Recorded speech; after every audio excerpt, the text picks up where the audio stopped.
All right, whenever you are ready, friend. Imagine sitting in a classroom all day taking notes on a lecture about physics and engineering concepts. Now imagine standing in a workshop, physically building a robot using the concepts you learned in class. Which option sounds like you were actively learning?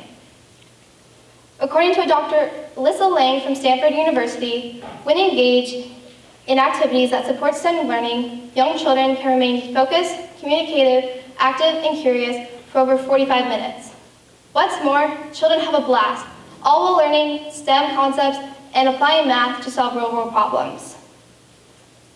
Hi, my name is Amanda Vance, and this past summer I conducted STEM activities with elementary-aged kids through the Bow Rec Center. Today, I will share with you the observations I have made about how kids learn better about STEM through hands-on learning. First, I will share with you how kids are more engaged through hands-on learning, how it gives students something real, and finally, how it allows kids to learn through experience and use their critical thinking skills. Let's begin with how kids show more engagement through hands-on learning. According to Lydia Martin from the Friends Central School, hands-on learning is a form of education in which children learn by doing. Instead of listening to a teacher lecture about a given subject, the student engages with that subject matter to create something or solve a problem. During my time teaching at the Bow Rec Center, kids were engaged during every activity. They retained more information due to being able to apply what they learned to an activity where they built an object or experimented. This created an active learning environment. In fact, Tracy Atkinson, an elementary school teacher, explained that hands-on learning has a 75% retention rate, compared to the typical lecture rate of having a low retention rate of only 5%. When students can use their hands to experience what they are learning, they are open to so many more opportunities for attention and memory. Personally, I learn better through hands-on learning as it allows me to visualize the task at hand. I have learned more by experimenting and building projects rather than merely listening to lectures. I want to be an aerospace engineer when I'm older, and engineers are constantly building or applying knowledge to create something new or enhance a current item. I feel prepared for this career since I have been hands-on learning from a young age. From participating in a robotics club to building airplanes over the summer, I have learned so much from these hands-on experiences. For each activity at the Bow Rec Center, kids were engaged by asking questions as well as participating in the activities. One activity I observed this happening was during the cabbage chemistry activity. Cabbage chemistry was an activity where kids were given cups with various acids and bases, such as vinegar and baking soda, as well as pipettes filled with cabbage juice indicator. The idea of the activity was to give kids the various solution and indicators and allow the kids to predict which solution would be an acid and which would be a base. Kids love getting to see solutions turn different colors, as well as an eruption during a demonstration between vinegar and baking soda. 3, 2, 1.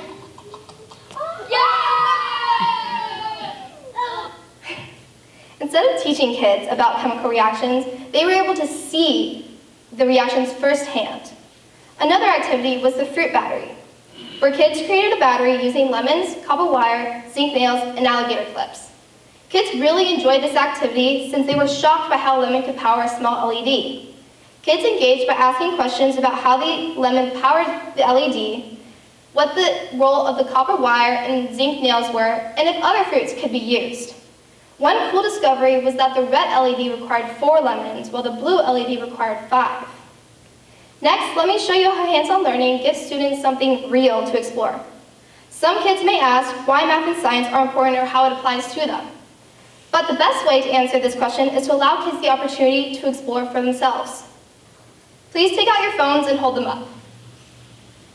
They might not. Imagine you are learning how to use a phone for the first time. If I were to present a step-by-step instructional lesson without you having a phone for reference, how likely would it be that you're remembering what I'm teaching you? Now, if I were to show you how to use your phone while you were performing the steps with me, do you think you would learn better? Now feel free to put your phones away.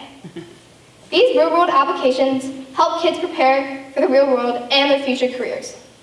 An example that I observed the same idea happening was during the Float Your Boat activity. This activity allowed kids to use any materials they wished to build a boat that could float. Instead of teaching kids how to build a boat, I let them build their own boat with minimal guidance. I taught the kids about buoyancy and how a boat with less weight and more surface area would float better. Kids then used this concept to create their own boat. Kids could look at their boats and feel a sense of accomplishment when it could float. Another example was the building robots activity, which allowed kids to apply what they learned and create a robot. Kids were given Legos, wheels, gears, and other such materials, and given the goal of creating a robot that could move.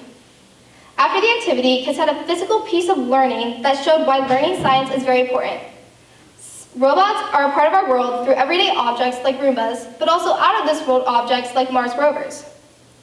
Last but certainly not least, hands-on learning allows kids to learn through experience and observation to utilize critical thinking skills to complete certain tasks.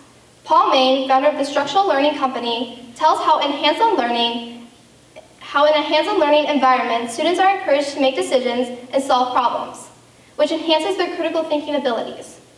By facing real-world challenges and working on projects, they learn to analyze situations, evaluate information, and come up with creative solutions.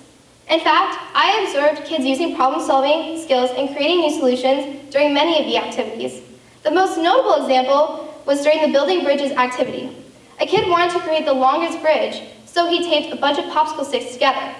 However, when he went to test the capacity of the bridge, it collapsed in the middle. I asked him why he thought this occurred. His response was he needed supports in the middle of the bridge. The next thing he did was he added supports in the middle of the bridge using straws. When he went to test the bridge again, it could now hold the weight of 100 marbles without collapsing. Another example of a kid using problem-solving skills was during the balloon-powered car activity. Many kids first built their cars and tested them, but the cars would not roll. I asked them why they thought this occurred. Their response was that the wheels were not moving because the axle and wheels were directly attached. I asked them to then come up with a solution to this problem. One kid came up with the solution to attach a straw to the body of the car to act as a shaft. They then inserted the axle through the shaft. This allowed the wheels and axles to move freely. Without this hands-on experience, none of the kids would have realized this problem.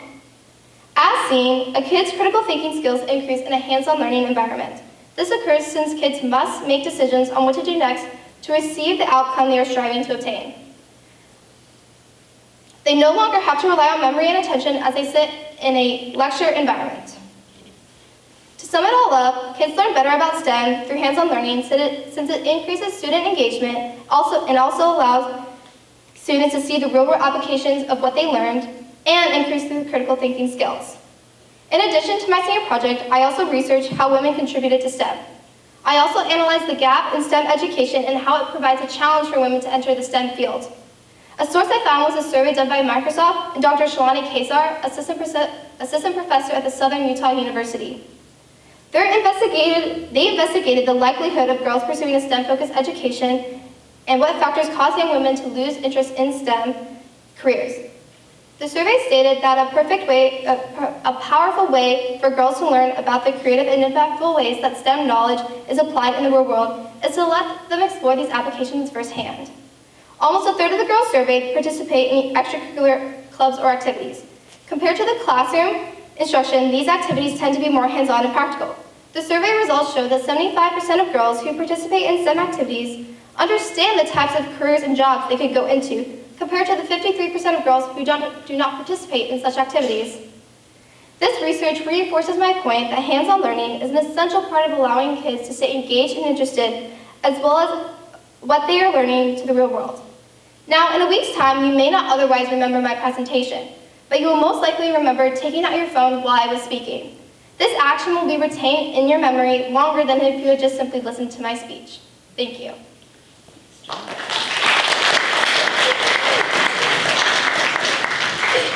forget questions. Oh.